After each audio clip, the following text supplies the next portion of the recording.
వేదిక మీద ఉన్న సహచర మంత్రివర్యులు మిత్రులు పొన్నం ప్రభాకర్ గారికి, సహచర శాసనసభ్యులు మిత్రులు కోరం కనకయ్య గారికి, ప్రింట్ అండ్ ఎలక్ట్రానిక్ మీడియా మిత్రులందరికీ మనస్ఫూర్తి హృదయపూర్వక నమస్కారం. ఈరోజు గౌరవ ముఖ్యమంత్రి రేవంత్ రెడ్డి గారి అధ్యక్షతన కేబినెట్ సమావేశం జరుపుకోవటం జరిగింది. దీంట్లో పలు అంశాల మీద చర్చించి నిర్ణయాలు కూడా తీసుకోవటం జరిగింది. ప్రధానంగా గడిచిన 2-3 రోజుల క్రితం రాష్ట్ర వ్యాప్తంగా పలు జిల్లాలలో భారీ వర్షాల నుండి అతి భారీ వర్షాలు ఎక్కడైతే కురిశాయో ఆ కురిసిన ప్రాంతంలో కొద్దిగా ప్రాణ నష్టం, అత్యధికంగా ఆస్తి నష్టం ఏదైతే జరిగిందో అనేక నేషనల్ హైవేస్, R&B పంచాయతీరాజ్ రోడ్లు, రైల్వే లైన్లు, ఇరిగేషన్ ట్యాంక్స్ ప్రజలకి అనేక ఇబ్బందులు ఏవేవైతే కలిగాయో వాటన్నిటినీ దృష్టిలో ఉంచుకొని ఈ 2 రోజులు లోకల్ వర్షాలు లేని కారణంగా ఆ అత్యధిక వర్షాలకి పడ్డ వాటర్ అంతా డిప్లీట్ అయింది. ఇవాళ రేపు ఈ జరిగిన నష్టాన్ని పూర్తిగా ఎస్టిమేట్ చేసుకొని సోమవారం సాయంత్రం 4 గంటలకి ఉన్నతాధికారులు, ఆ జిల్లాలో ఉండే గౌరవ కలెక్టర్లు, ముఖ్య అధికారులతో ఇన్ఛార్జి మంత్రులకి, సిఎస్ గారికి గౌరవ ముఖ్యమంత్రి గారు కేబినెట్ ఆదేశం జారీ చేయడం జరిగింది. ఆ జరిగిన డ్యామేజ్ని పూర్తి వివరాలతో రావాలని, దాని మీద ఆ సమీక్షలో ఏవైతే నష్టం జరిగిందో వాటికి శాంక్షన్స్ అన్నిటినీ ఇచ్చే విధంగా నిర్ణయం తీసుకోవటం కోసం ఆ సమావేశం మండే ఈవినింగ్ 4 o'clockకి సమావేశాన్ని ఏర్పాటు చేయాలని కేబినెట్ లో ఈరోజు నిర్ణయం చేయడం జరిగింది. రెండవ అంశం, ఇక రిజర్వేషన్ కి సంబంధించిన అంశం ఉంది. దాని మీద కూడా కేబినెట్ ఈరోజు క్లియర్ గా నిర్ణయం తీసుకుంది. దాని గురించి మా సహచర మంత్రివర్యులు పొన్నం ప్రభాకర్ గారు ఆ సబ్జెక్ట్ గురించి పూర్తిగా మీతో విశ్లేషిస్తారు. ఏదైతే ఈ రిజర్వేషన్లకు సంబంధించిన బిల్స్ గతంలో ఆర్డినెన్స్ ద్వారా గౌరవ గవర్నర్ గారికి పంపామో ఆ అంశాలను కూడా, ఆ బిల్స్ అన్నిటినీ రేపు అసెంబ్లీలో పెట్టి ఆమోదింపజేసుకోవాలని కూడా కేబినెట్ లో నిర్ణయం తీసుకోవడం జరిగింది.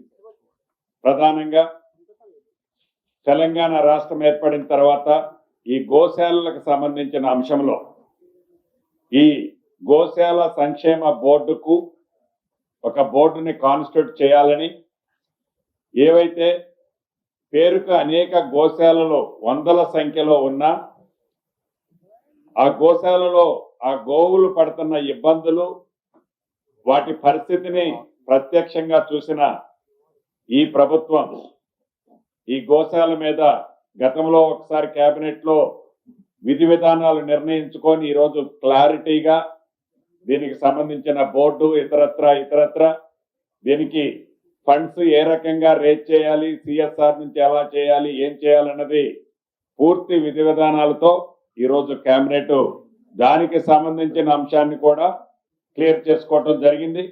అదే రకంగా ఇరిగేషన్ సెక్టార్ లో నేషనల్ హైడ్రాలజీ ప్రాజెక్టు, అంటే ఈ విపత్తు వచ్చినప్పుడు కానీ ఎక్కడైతే అత్యధికంగా వర్షం పడ్డప్పుడు ఆ పడ్డ వర్షాన్ని మెజర్ చేసే దాంట్లో ఆ ప్రాజెక్టులకు వచ్చే వాటర్ ఫ్లో ఎంత అవుతుందో ఎగ్జాక్ట్లీ మెజర్ చేసే లేటెస్ట్ టెక్నాలజీకి సంబంధించిన అంశాలకు సంబంధించిన నేషనల్ హైడ్రాలజీ ప్రాజెక్ట్ కింద కేంద్ర ప్రభుత్వం నుంచి రాష్ట్రాలకు ఏవైతే సపోర్ట్ వస్తుందో ఆ అంశం మీద కూడా కేబినెట్ లో డిస్కస్ చేసి కేంద్ర ప్రభుత్వానికి సంబంధించిన ఈ అంశాన్ని రాష్ట్ర ప్రభుత్వం కేబినెట్ లో ఈ నేషనల్ హైడ్రాలజీ ఎక్విప్మెంట్ కి సంబంధించిన దాన్ని కూడా ఈరోజు కేబినెట్ లో ఆమోదించుకోవడం జరిగింది.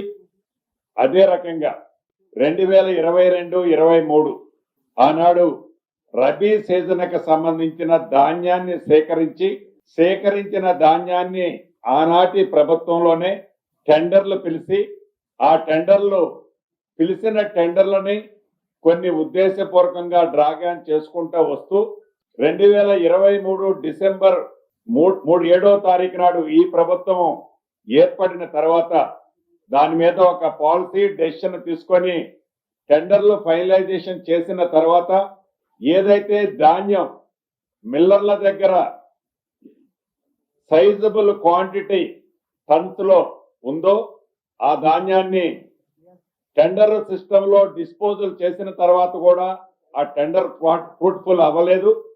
సుమారు 7 లక్షల మెట్రిక్ టన్నుల ధాన్యం ఆనాటి ప్రభుత్వం 2022-23 సంవత్సరంలో మిల్లర్లకు ఇచ్చిన ధాన్యం రికవరీ కాలేదు. దీనికి సంబంధించిన అంశం కూడా ఈ రోజు కేబినెట్ లో డిస్కషన్ వచ్చింది.